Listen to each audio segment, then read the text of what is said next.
পশ্চিম আফ্রিকার মুসলিম দেশ নাইজেরিয়ার দিকে নজর দিয়েছেন ট্রাম্প। যে কোনো সময় মার্কিন হামলার শিকার হবে দেশটি। এতে পুরো নাইজেরিয়া জুড়ে বিরাজ করছে চরম ভীতিকর পরিস্থিতি। বেশ কিছুদিন ধরে নাইজেরিয়া সরকারের উপর ক্ষুব্ধ হয়ে আছেন ট্রাম্প। অবশেষে তিনি সেখানে হামলার ঘোষণা দিলেন। ইতোমধ্যে মার্কিন প্রতিরক্ষা মন্ত্রণালয়কে সামরিক অভিযান পরিচালনার নির্দেশ দেন।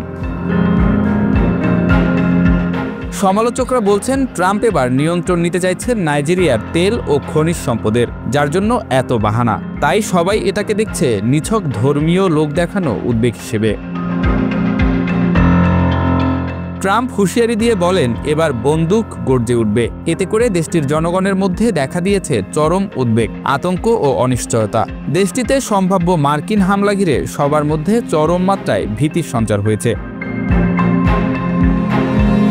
ট্রাম্পের মতে দেশটিতে নির্বিচারে খ্রিস্টান হত্যা চলছে। কোনোভাবেই বন্ধ হচ্ছে না খ্রিস্টান গণহত্যা ও সহিংসতা। এভাবে চলতে থাকলে দেশটিতে খ্রিস্ট ধর্ম অস্তিত্ব হারাবে। তার অভিযোগ, দেশটির সরকার সমস্যা নিরসনে কোনো পদক্ষেপ নিচ্ছে না। মার্কিন প্রেসিডেন্ট মনে করেন ব্যাপক হারে খ্রিস্টান হত্যার পেছনে নাইজেরিয়া সরকারের যোগসাজশ রয়েছে, যার জন্য তারা ইসলামিক সন্ত্রাসীদের বিরুদ্ধে কোনো পদক্ষেপ নিচ্ছে না। এ সময় তিনি নাইজেরিয়াকে কলঙ্কিত দেশ হিসেবে উল্লেখ করেন। এ সময় ট্রাম্প অভিযোগ করে বলেন, নাইজেরিয়াতে ব্যাপক হারে খ্রিস্ট ধর্মের স্বাধীনতা লঙ্ঘিত হচ্ছে। এতে করে দেশটিকে বিশেষ উদ্বেগের দেশ বলে তালিকাভুক্ত করেন তিনি। ট্রাম্প হুমকি দিয়ে বলেন, মার্কিন সেনারা সেখানে অতি দ্রুত অভিযান পরিচালনা করবে, যেটা হবে অত্যন্ত হিংস্র আর প্রতিশোধমূলক। এছাড়াও তিনি সেখানে সব ধরনের মার্কিন সাহায্য ও সহযোগিতা বন্ধ করার নির্দেশ দিয়েছেন।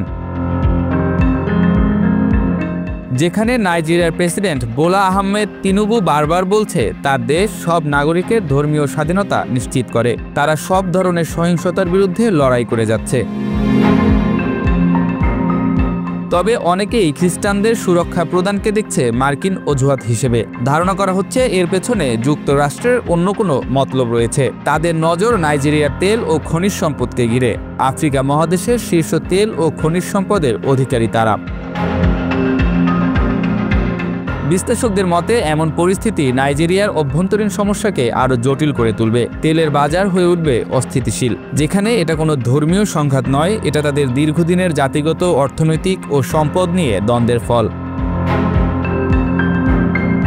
তাদের মতে বোকো হারাম সহ অন্য সব সন্ত্রাসী গোষ্ঠী যে হত্যাযজ্ঞ চালায়, সেখানে ভুক্তভোগীদের অধিকাংশই মুসলিম। চলমান এই সংঘাত মুসলিম পশুপালকদের সাথে খ্রিস্টান কৃষকদের। তাই এটা কোনোভাবেই ধর্মীয় কোনো সংঘাত নয়। জাতিগতভাবে নাইজেরিয়াতে প্রায় 200টি গোষ্ঠী রয়েছে, যেখানে মুসলিম ও খ্রিস্টান সহ সবাই অত্যন্ত শান্তিপূর্ণভাবে যুগের পর যুগ ধরে বসবাস করে আসছে।